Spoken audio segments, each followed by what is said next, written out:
In the name of Allah, Assalamu alaikum. I want to emphasize a point here, which is that God had created the universe in such a diverse way, and it's that diversity that gives it its beauty and charm. Even at the artistic level, there has never been a beautiful painting with only one color. It's the harmony and the homogeneity in between the colors of the painting that gives it its beauty and its splendor. The same mechanism applies to societies. The more diverse the society, the richer and the more productive it is.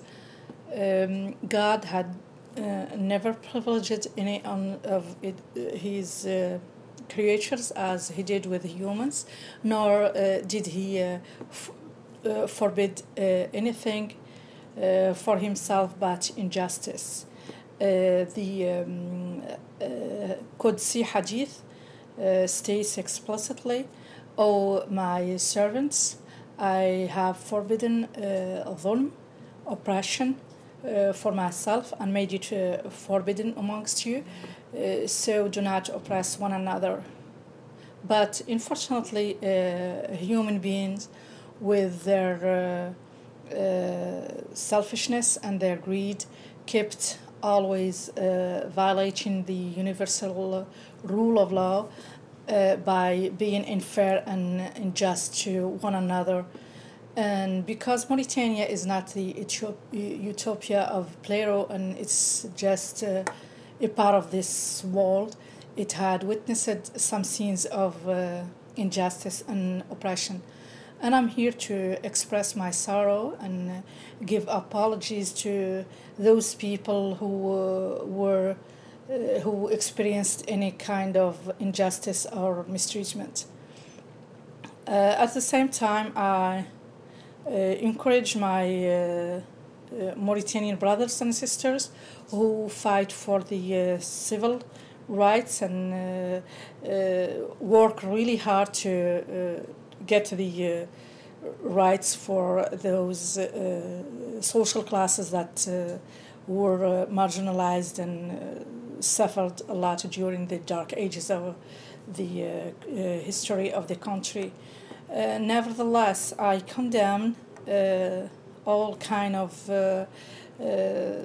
mistreatment and all kind of manipulation of commoners to achieve one's own goals. For instance, I saw this ad at the metro stations recently, and I was really shocked. And because this is just falsification. This child here is an Asian child, so this does not have anything to do with Mauritania. And what was really frustrating is that I learned afterwards that this is advertised for by Mauritanians, unfortunately. Here they say this is Islamic apartheid, and I'm not sure if they mean what they're saying, because there is nothing such as Islamic apartheid. And here they say that 20% of the population of Mauritania are blacks enslaved by Muslims, as if Mauritania has many diverse religions, and that Islam is the only religion that oppresses black people. And this is not true at all. I'm sorry for that. This is falsification and defamation, because the Quranic speech was clear and determined about apartheid, and the verse 13 of Al-Hujurat chapter states explicitly, "O mankind, we created you from a single pair of a male and a female, and made you into nations and tribes that you know each other.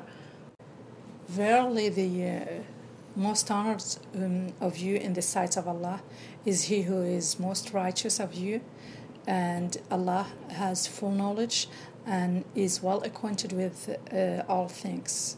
So this speech is very clear, and it implies that there shouldn't be any discrimination among people, and that the true faith is the only criteria upon which there should be like some kind of differentiation. So these people are misleading their audience, if they have one.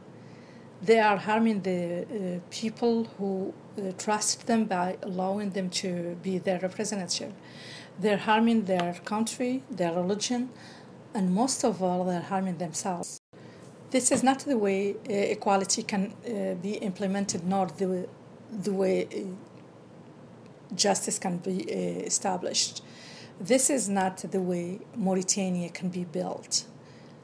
Mauritania is in urgent need more than ever for its citizens to come together with all their different colors, their different languages, and their different social backgrounds, and work together hand in hand in order for them to build bridges within themselves and among each other. All the ethnic groups must stop playing the victim role and instead work hard and hand in hand, because they read the same Quran, they go to the same mosque, their kids attend the same schools, they eat the same rice, they drink the same milk, they have the same dreams and pains, and yet sadly divided. Mauritania is heterogeneous in its social composition, but very homogeneous when it comes to its objectives and ambition.